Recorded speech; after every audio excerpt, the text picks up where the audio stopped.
Welcome back to the channel, everyone. Shook here, back with another video, a much requested Lightsmith Holy Paladin video, doing some 2v2 with Plum on his Deathknight.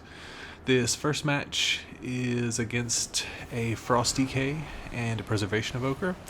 This is kind of the scenario that I was talking about, where they're going to be going for me most of the time. So Herald of the Sun is probably a little bit worse in this scenario since I have to cast a little bit more. And you're going to see me utilize the Dwarf racial a lot more since this is my Dwarf Holy Paladin and not the Blood Elf. So I used my Dwarf racial on his Strangulate there, and you can see down there it's got like 22 seconds left, so my trinket will be back up basically by the time his Strangulate is back up, and that's going to be his big kill window. So Dwarf Paladins have a massive advantage versus Frost DKs. I'm going to Hodge the Preservation Evoker. We do get his Emerald Communion there, and you can see me just trying to kind of pick myself up. So the main thing that I'm going to be casting in this build is basically Searing Glare, and there's going to be some offcasts of some Flash of Lights whenever I use Barrier of Faith and stuff like that. But for the most part, there's not a whole lot of casting. So right here, you see me immediately Trinket the Strangulate. I get away. Again, this is going to be their big go, and you can pretty much neutralize it if you coordinate correctly. You can see Plum using the anti-magic shell on me, which is a big help, and I have been safe in almost every single one of his goes. Looks like we get IBF plus time dilation there.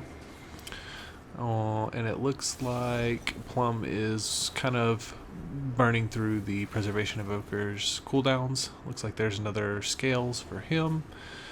And right here, I'm just trying to position away. Like, what I don't want to happen is I don't want the dragon and the DK to connect on me with all of their cooldowns. So this next go will probably be one of the roar cooldowns. It looks like, yeah, here he goes. He's going for it here. So what that roar does is it increases the duration of CC effects on you. So you can see me go ahead and burn bubble on this one. For the next one, they won't have roar, and I will have my Dwarf racial available.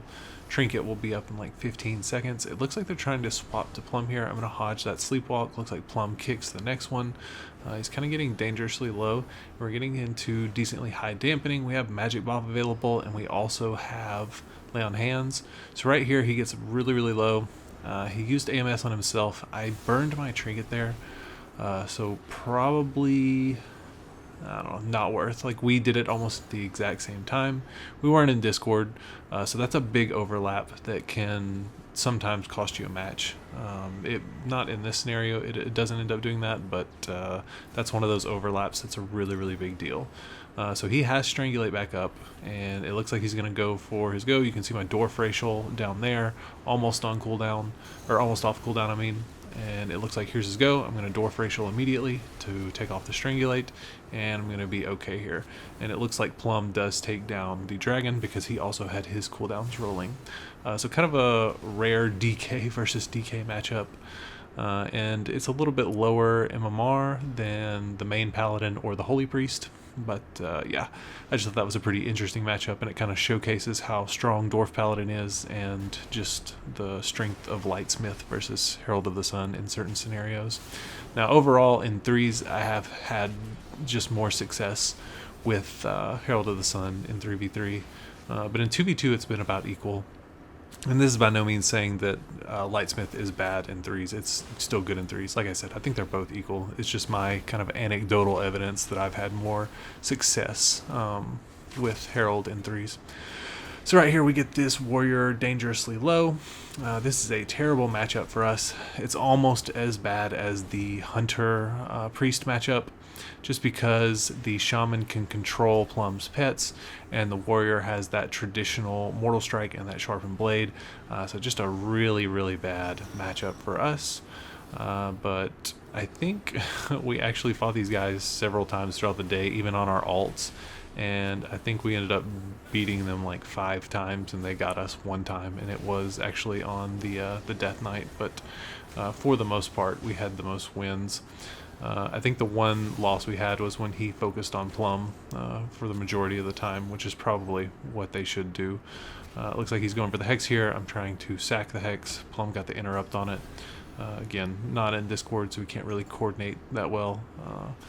Looks like he's swapping back to me. He's getting a lot of spread pressure, trying to put damage up on both of us. We still have Blessing Protection. We still have Bubble. We have Lay on Hands. And we won't ever the Shaman as long as we're focusing on him, just because his Water Shield is going to give him so much mana back. But it looks like we are kind of chipping through a lot of cooldowns here. Plum got out of the spear. It looks like my Holy Armament is going to kind of connect our health there. He's going to swap to me, going to get me dangerously low. Trying to cast Flash of Light, juke there for a minute. Looks like Plum is getting dangerously low. I'm going to use my Word of Glory, kind of picking him up. There's Spirit Link, got a big judgment on him.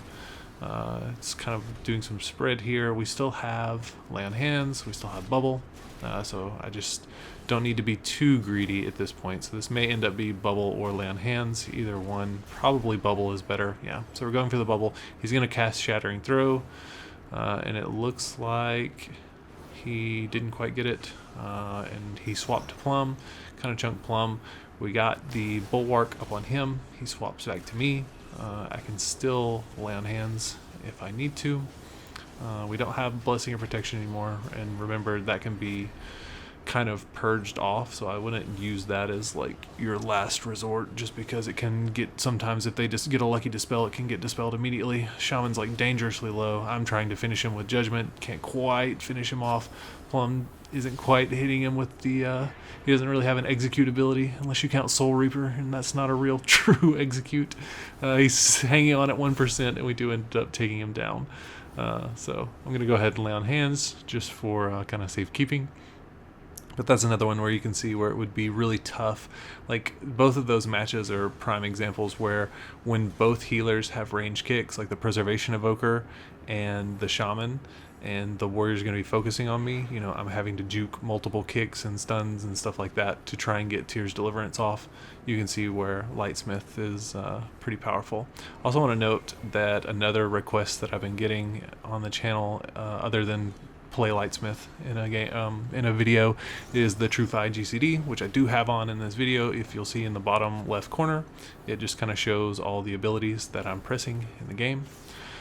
Right here, this is a Holy Paladin warrior team, and we have kind of the perfect scenario. We are just chipping them away like they're stacking, which is ideal. If they stack on top of Plum's pets, we have the advantage. Again, normally we don't versus any kind of warrior team, but if they stack like that, then it's super good for us. We did get Bubble. Looks like we got Shout. Plum gets the Strangulate up. We still have our Bubble available. He doesn't have his available. So we don't have any armaments at the moment. Look like I kicked that. Plum's going to swap to the warrior for a second. I still have Lay on Hands. They cannot purge this Blessing of Protection, so it's super good for us in this matchup because they don't have an offensive dispel. Looks like we got Lay on Hands from the Paladin. I'm going to walk up here, cast Searing Glare, just to make it extra annoying for him to have to waste globals to dispel his warrior. I don't quite have my Hodge back available. Still have Wings available. I should probably go ahead and use it. Yeah, went ahead and used Wings, and it looks like we are just taking him down in almost a double kill. So that was a pretty good warrior matchup for us. And in this comp, we definitely have the advantage. So it looks like right here you can see me toss the Holy Armament on Plum right before I get sacked. When I come out of the sack, I'm going to use my Hand of Sacrifice, or the sap, I mean, not sack. I'm going to use sack out of the sap. But it looks like they're going to swap to me. They can't really take me down unless they just get connect on me really good, and Plum isn't running the team anti-magic shell. So right here I'm going to Hodge the Rogue. it looks like he is going to burn his trinket on that. And then here is their pretty much big push. They're going to wall me off. Plum's going to use his AMS. They're going to stun me, but it just wasn't enough. I got another Holy Armament up. And yeah, we just have a massive advantage versus this comp. It's one of those where it's like, I don't know, this is the one comp that we want to basically see in 2v2. We don't beat a whole lot of comps as Holy Paladin DK, and who knows, maybe after the buffs, DK is just going to be really good.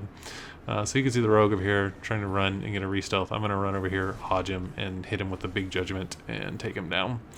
So yeah, like I said, huge advantage for us against this team. But yeah, I hope you guys enjoyed these matches. Let me know what you think.